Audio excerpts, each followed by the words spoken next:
तो यहाँ पे हम लोग बनाने वाले हैं एक सेल्फ बैलेंसिंग स्कूटर, और सेल्फ बैलेंसिंग स्कूटर को बनाने के लिए जो है हम लोग यहाँ पे मेटल शीट्स का यूज करेंगे। बट यहाँ पे मेटल शीट्स को डायरेक्टली यूज करने से पहले हम लोग जो है कार्डबोर्ड से एक प्रॉपर डिजाइन बनाकर, एक प्रॉपर शेप बनाकर चेक करेंगे, और उसके अंदर कोई एरर आ रहे तो उसे सॉल्व करेंगे, और उसके बाद उसे मेटल शीट में कटिंग करेंगे। यहाँ पे एक एक कार्डबोर्ड को कट करके उसके ऊपर पेंसिल से डिजाइन करके उसे अटैच किया जा रहा है। और अब यहाँ पे हम लोग जो है इसके ऊपर एक सीट बनाने वाले हैं, उसे भी यहाँ पे कार्डबोर्ड से कट करके बनाया जा रहा है। तो यहाँ पे मेटल शीट फैब्रिकेशन करने से पहले हम लोग उसको कार्डबोर्ड में बना के एक बार आइडिया ले लेते हैं कि एग्जैक्ट डिजाइन किस तरीके से दिखेगा। तो यहाँ पे हमारा कार्डबोर्ड में डिजाइन बन चुका है। यहाँ पे अगर आप देखेंगे तो ये हमारा आगे का पोर्शन है, ये हमारा पीछे का पोर्शन है। तो जो कुछ भी चेंजेस करना रहता है हम लोग कार्डबोर्ड में ही चेंज कर देते हैं, क्योंकि मेटल फैब्रिकेशन में चेंज करना काफ़ी तकलीफ हो जाता है, उसमें चेंज करने में काफ़ी मेहनत भी लग जाती है और टाइम भी वेस्ट होता है, मनी भी वेस्ट होता है। तो आप कभी भी डिज़ाइन करें तो कार्डबोर्ड में एक बार बना लें, और जो भी चेंज करना है कार्डबोर्ड में चेंज करके इसी में फाइनल करके उसके बाद में मेटल फैब्रिकेशन का वर्क चालू करें। तो अभी ये जो हमारा फाइनल डिज़ाइन है, अभी हम फटाफट चालू करते हैं। सीट का भी यहाँ पे हमने बना दिया, ये सीट के नीचे जो हमारी बैटरी भी रहेगी, तो उसी के हिसाब से हमने यहाँ पे डिज़ाइन भी किया है सीट को। तो यहाँ पे हमारी बैटरी भी आ जाएगी और यहाँ पे ऊपर इस तरीके से फिट हो जाएगा। तो यहाँ पे इस तरीके से देख सकते हैं। तो दोनों चीज़ जो हमने बना लिया है और टेस्ट भी कर लिया है, एकदम एक्यूरेट है। और फटाफट इसका जो फैब्रिकेशन वर्क है चालू करते हैं। अब यहाँ पे हम लोग जो है कार्डबोर्ड्स के पीसेस को मेटल शीट के ऊपर रखेंगे और मेटल शीट को उसी शेप में कट करेंगे।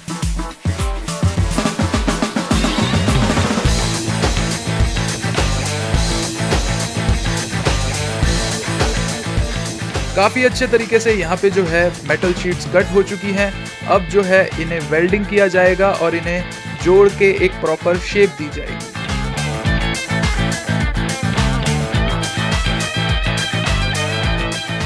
अब इसकी सीट को भी वेल्ड करके हम लोग जो है इसके ऊपर अटैच करेंगे। इसकी फिनिशिंग देना काफ़ी ज़्यादा ज़रूरी है, जिससे कि काफ़ी अच्छा लुक आ सके। यहाँ पे जो है इसके अंदर का ढांचा तैयार हो रहा है, जो कि इसकी पूरी बॉडी को सपोर्ट करेगा। इसे हमने 6 से 7 mm थिक मेटल प्लेट से बनाया है।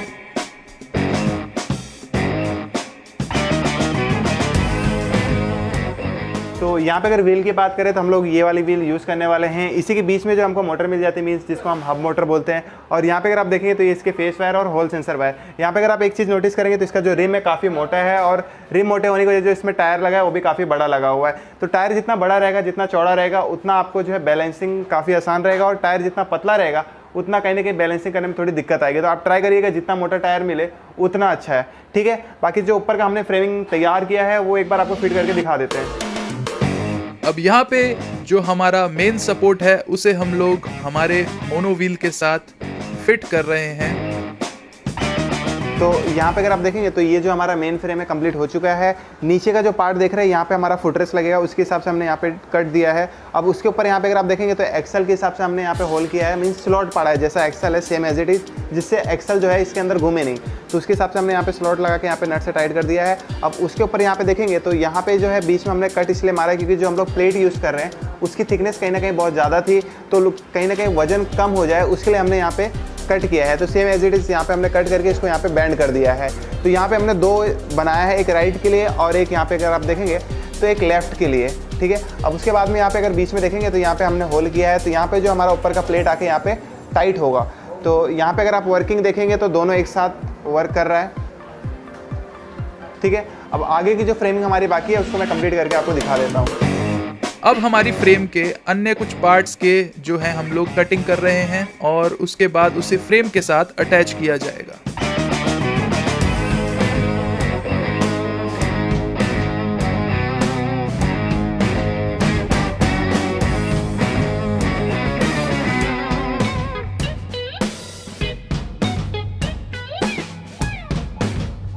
यहाँ पे जो है हमारी स्कूटर का मेन ढांचा तैयार किया जा रहा है, जिसके ऊपर पूरा का पूरा वजन आने वाला है।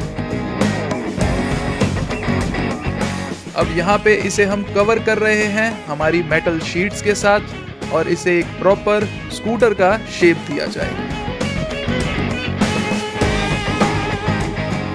इसके आजू बाजू पे हमने फुटरेस्ट लगा दिए हैं, और अब जो है कुछ अन्य जगहों पे मेटल शीट्स का यूज किया जाएगा।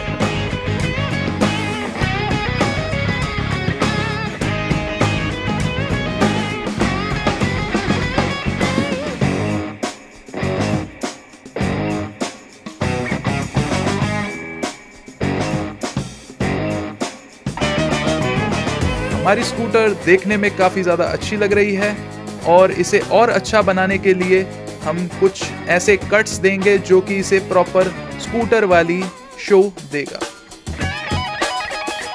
इसका लुक बिल्कुल एक स्कूटर की तरह लग रहा है जो कि एक प्रॉपर विंटेज स्कूटर्स का होता है।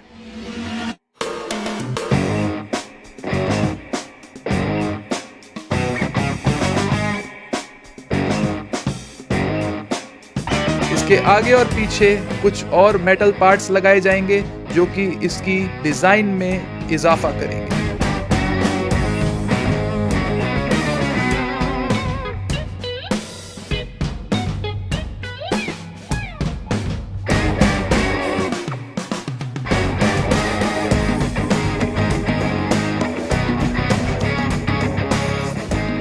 इसके डिजाइन को प्रॉपर स्कूटर जैसा दिखाने के लिए हमने इसमें छोटी से छोटी डिटेल पे काम किया है।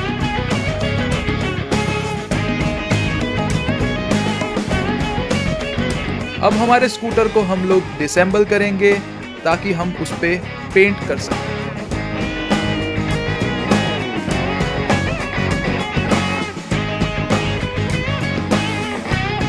इसके अंदर पेंट करने से पहले एक बार प्रॉपर फिनिशिंग करना बहुत जरूरी है। अब इसकी एजेस पे पुट्टी भरी जाएगी ताकि इसकी एजेस जो हैं वो शार्प ना रहे।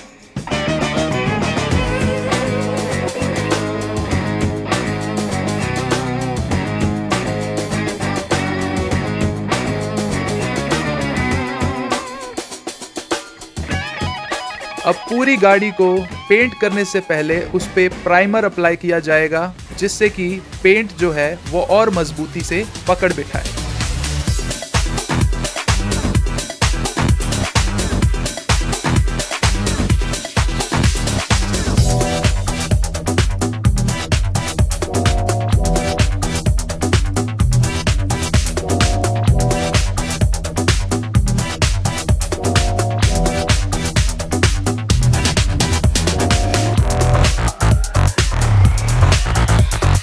पूरी बॉडी पे प्राइमर अप्लाई करने के बाद हमने जो है इस पे कलर करना शुरू कर दिया।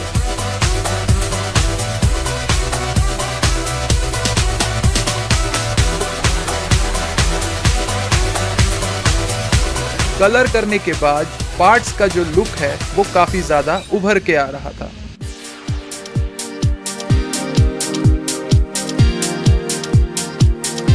अब पार्ट्स को कलर करने के बाद हमने जो है वापस से फिटिंग करना स्टार्ट कर दिया।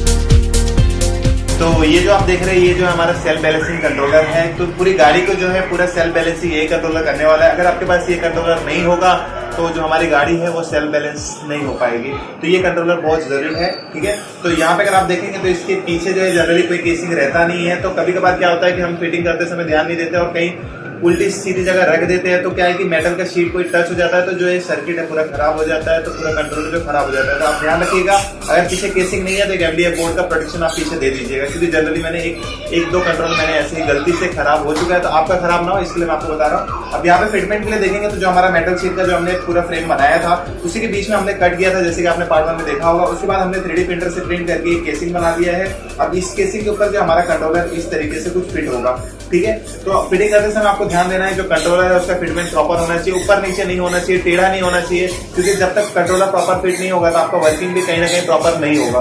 तो फिटिंग करते समय आप ध्यान रखिए कि जो आपका कंट्रोलर का फिटमेंट है वो एकदम प्रॉपर हो। तो फटाफट मैं जो है वायरिंग करके आपको सारा डिटेल जो एक्सप्लेन करके चला के दिखा देता हूँ। हमारे कंट्रोलर का प्रॉपर तरीके से फिट होना बहुत जरूरी है, क्योंकि सारी की सारी बैलेंसिंग जो है इस कंट्रोलर के ऊपर ही टिकी हुई है। इसकी वायरिंग हमने प्रॉपर तरीके से की है, वरना इसके जलने के चांसेस हो सकते हैं।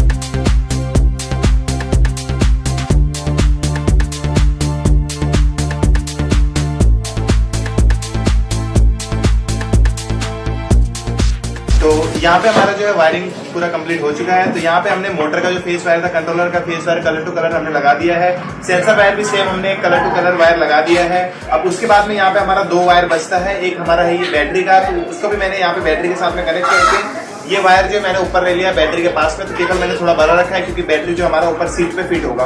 उसके बाद में यहाँ पे 2 केबल हमारा और जा रहा है। यहाँ पे अगर मैं आपको दिखा दूं तो यहाँ पे अगर आप देखेंगे तो एक स्विच है और इसके अंदर जो है एक लाइट है। तो उस लाइट के लिए और स्विच के लिए यहाँ पे जो है ये वायर गया हुआ है। इसको भी यहाँ पे मैंने सॉकेट के साथ में कनेक्ट कर दिया है। और भी डिटेल में वायरिंग जानना है तो इसके पहले जो मैंने एक वीडियो बनाया है तो उसके अंदर मैंने जो प्रॉपर आपको चला के और वायरिंग के बारे में बताया है, तो वहां से आके आप देख सकते हैं। तो अब आगे का जो ये स्विच है मैं आगे लगा देता हूँ और जो ये हमारा वायर है ये बैटरी के साथ में कनेक्ट कर देता हूँ। तो फाइनली जो हमारा पूरा कनेक्शन कंप्लीट हो जाएगा। इसको ऑन करने से जो हमारा पावर सप्लाई चालू हो जाएगा और जो गाड़ी है हमारी सेल्फ बैलेंस होना चालू हो जाएगी। फिटमेंट भी यहाँ पे देखिए हमने प्रॉपर तरीके से फिट कर दिया। वायरिंग भी सब अंदर से ले लिया और सभी जगह पे जो है टाई लगा के प्रॉपर अच्छी तरीके से ये फिट कर दिया। अब ये हिलेगा भी नहीं अपनी जगह से, हर एक चीज जो एकदम प्रॉपर हो चुका है। ठीक है, अब आगे का जो भी है मैं फिटिंग करके आपको दिखा देता हूँ। अब गाड़ी को पूरे तरीके से असेंबल किया जा रहा है।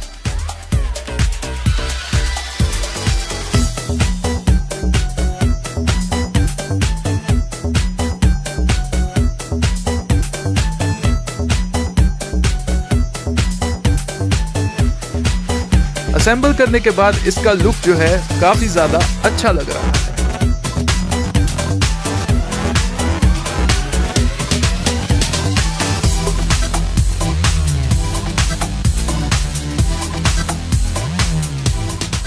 पिछले प्रोजेक्ट में हम लोगों ने 18650 मॉडल के सेल यूज़ किए थे क्योंकि हमें बहुत ही कॉम्पैक्ट छोटी साइज़ में बैटरी को फिट करना था। बट अभी हमारे पास जो प्रोजेक्ट है उसमें हम पावर भी ज़्यादा चाहिए और उस हिसाब से हम ये 26650 वाला मॉडल यूज़ कर रहे हैं जिसका 3C करंट रेटिंग है कंटिन्यूसली और ये हमें 5C तक कंटिन्यू पीक करंट दे सकेगा। हमें मेक श्योर करना है कि जो भी बैटरी पैक बने उसमें सेम IR और सेम वोल्टेज के सेल यूज़ करेगा।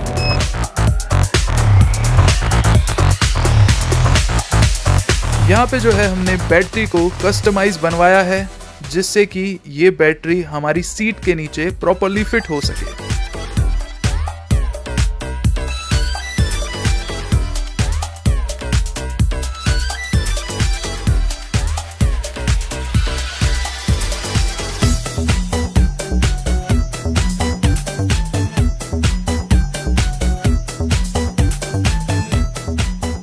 रेगुलर बैटरी पैक हम बनाते हैं तो इस टाइप का लंबा बैटरी पैक बनता है। बट जैसे कि अब हम सीट के नीचे बैटरी पैक इंस्टॉलेशन करने वाले हैं तो इसको हम हमारे रिक्वायरमेंट के हिसाब से डिज़ाइन कर रहे हैं। तो आप अपने नीड के अकॉर्डिंग आप एडजस्ट कर सकते हो साइज़ को।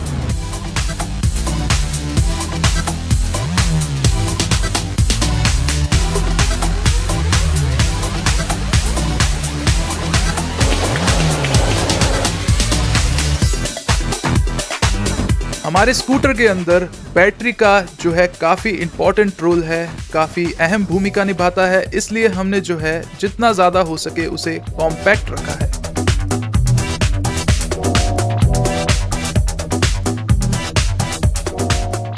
तो गाइस हमें से काफी सारे लोग ऐसे होते हैं जिनको पीसीबी डिजाइनिंग करना बहुत ज्यादा पसंद होता है। पर्सनली ये चीजें मुझे भी पसंद है।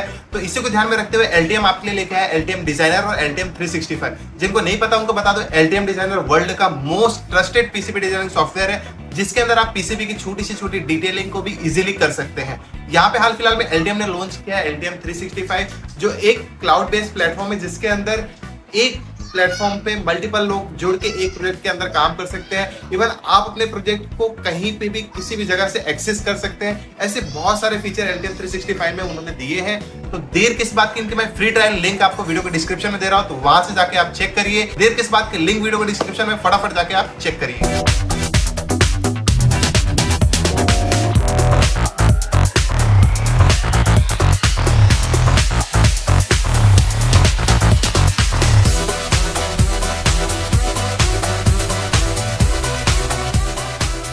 ये हमने पीवीसी का मटेरियल लिया है 5 mm का। इसको पीवीसी या फोम शीट भी कह सकते हैं। इससे क्या होगा, जैसे अगर बाइक में कुछ एक्सीडेंट या ऐसा कुछ होता है तो ये थोड़ा शॉक अब्जॉर्ब का काम करता है। नॉर्मल वाइब्रेशन पे ये वो इश्यू नहीं आता है।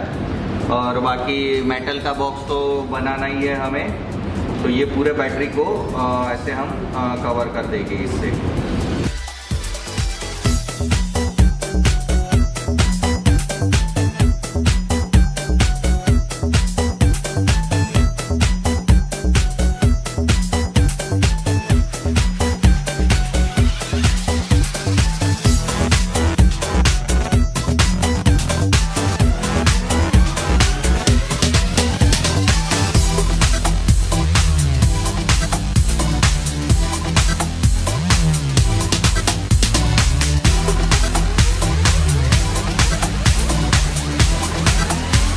यहाँ पे जो है हमारी बैटरी बन के तैयार हो चुकी है।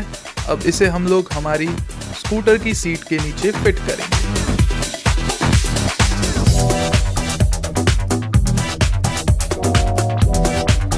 अब हमारी स्कूटर को एक और अच्छा लुक देने के लिए हम यहाँ पे इसे रेडियम करवाने आए हैं।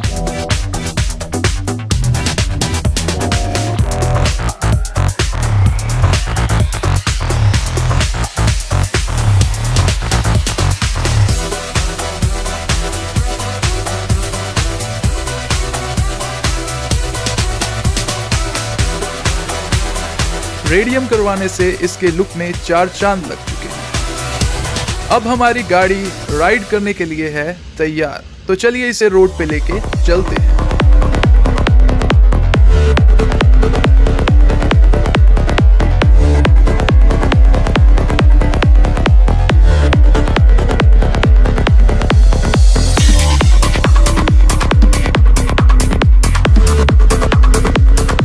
हमारी स्कूटर का राइडिंग एक्सपीरियंस काफी ज्यादा बेहतरीन रहा। अगर आपको ये वीडियो अच्छा लगा तो वीडियो को लाइक कर दीजिएगा और इस टाइप की और वीडियोस देखने के लिए चैनल को भी सब्सक्राइब कर लीजिए।